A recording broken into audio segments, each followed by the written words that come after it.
as a boy, he was always different.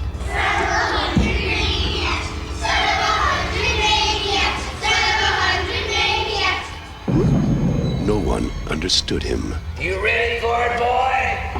It's time to take your medicine. Thank you, sir. No one could control him.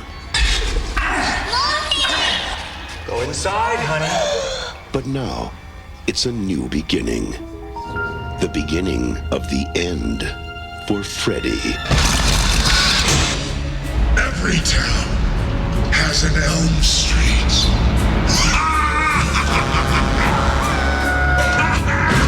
No! Screaming while the bus is in motion! It's your mind or go for it. I'll get you, my pretty, and your little soul, too. Oh, yeah. We're gonna have to hit him with everything we've got. Now I'm playing with power.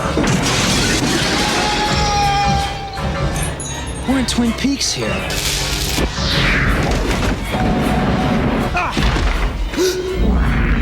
It's gotta be me and him. You want to live? Maggie, what's up?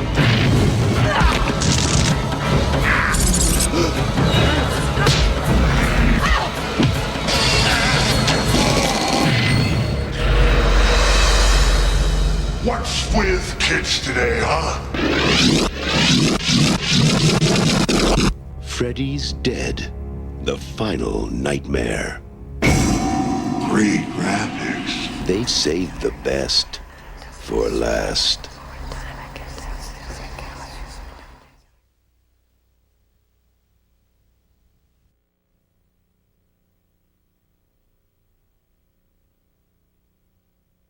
The very first film I worked on was Polyester, which I was a production assistant on with John Waters. And I met the people at New Line at that point, and they invited me up to work to New York to work on the film Alone in the Dark, which Jack Shoulder directed, and also to be a PA. But they had so little money and there were so few people involved that they turned me into the accountant. The theory being that because I'd done a math major at Yale, that obviously I knew stuff about accounting. I knew nothing about accounting. I knew nothing. I mean, being a math major means you know nothing about anything practical mathematically, you know. So, but the theory was that I could figure out how to be the accountant. So I went and sort of figured it out at the last minute, and was playing around with ledger books, having no clue, but sticking things in presumably somewhere near the correct column. And at that point I created a relationship with Bob Shea, and he seemed to really like me, because I was the unpaid production assistant who then came back on Hairspray to produce it.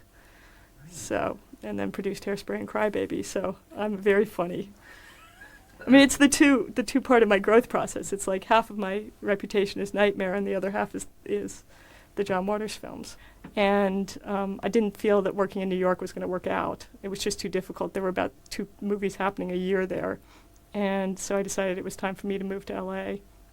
So I went out to L.A. I was working for Roger Corman and having my own career when New Line started making Nightmare, picked up the Nightmare script. And they called me up and said, we really want somebody who we know and we trust to be the accountant on this film. So would you like to do it? And they sent me the script, and I thought, this is the scariest script I've ever read. And at that point, there were a lot of horror films going around, and they all seemed to be the same project over and over again. You know, you go to school and you hack a bunch of people up. And I read this and I thought, God, this is amazing. It's so scary. And I couldn't sleep that night, making my husband laugh at me completely.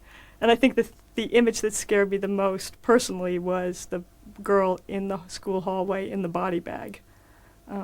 I just couldn't get that image out of my head. So I knew that this was a winner of a script. Yes, what if Nightmare 2 is homoerotic, what is Nightmare 6?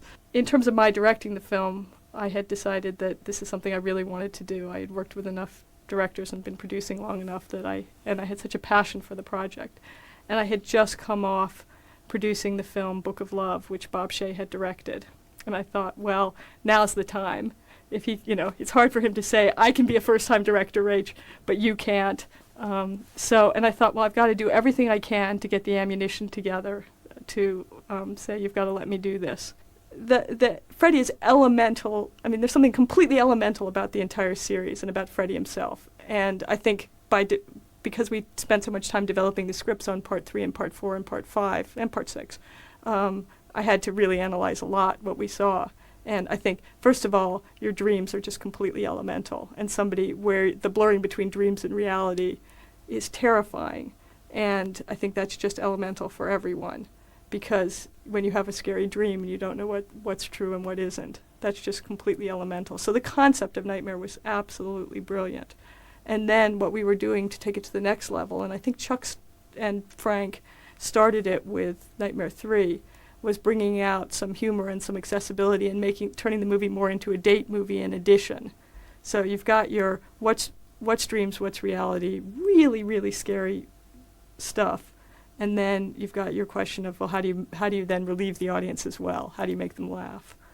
For me, what I enjoyed during the development process of all the early films was that at a certain point we're just saying, how do we take a nightmare? What am I most scared of? And I always felt like I was the person who was best to do this because I'm scared of so many things. I was the most frightened child there ever was. I was frightened of everything. I couldn't watch anything on horror when I was a kid. So I could say, oh yeah, I had a fear of spiders, and I had a fear of elevators, and I had a fear of airplanes, and all those things. Then we would say, and how do we take them how do we twist them? So if you have a fear of cockroaches, then the issue is not, how do we make a zillion cockroaches? That's the cliched version of it. The uncliched version of it is turning the girl in Nightmare 4 into the cockroach. Robert is a wonderful actor. And he was hired. I mean, there was absolutely conscious conversation that this is not just a man in a mask when he was hired on Nightmare 1. A really good actor, and molding a mask to the actor so the actor could act. And Robert brought so much to the movement and all that. I mean, all that's obvious because we put all these people in masks to do stunt doubles and you can tell. None of them can move like Freddy, no matter how good they are. None of them are Freddy. You can't put someone else in the mask. They just aren't Freddy. When I was working with Johnny Depp on the half day that he did his cameo, and I had asked Johnny personally, will you do this for me? I just worked with him on Cry Baby, and I'd worked with him on Nightmare 1. So, and it seemed like a perfect job for him to parody himself by doing a public service announcement, and he was totally into it. But even talking to him, I was terrified. And I remember saying to him, just be dripping with teen sincerity, and him looking at me like, what the hell do you mean? And I'm thinking, oh God, what else can I say? This is terrifying. I think some of the fear factor is, what I've learned in directing a lot more now is just, how to communicate with the actors without being frightened of them.